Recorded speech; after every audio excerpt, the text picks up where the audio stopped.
I love the whole country because each place is different.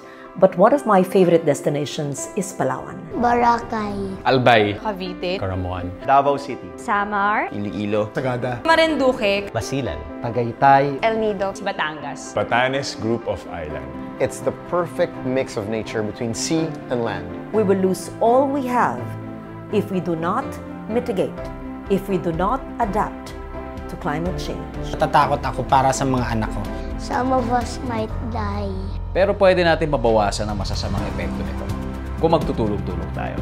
Gusto ko pa rin ma-enjoy ng mga anak ko yung mga lugar na aking na-enjoy at napuntahan. Makaligo sa ilog o sa batis. Naniniwala ako na hindi papayag ang bawat Pilipino na masira ang Pilipinas. Walang ibang dapat magligtas sa Pilipinas kundi tayo mismong mga Pilipino.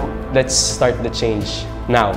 Let's all come together on November 25 para sa araw ng Now PH. Sign up for the petition and be one of the voices That will negotiate For our future. Huwag na nating intayin ang susunod na. Yolanda. Ondoy, Pablo Lando. Drow, Death. not on Our. Watch. Sign up na!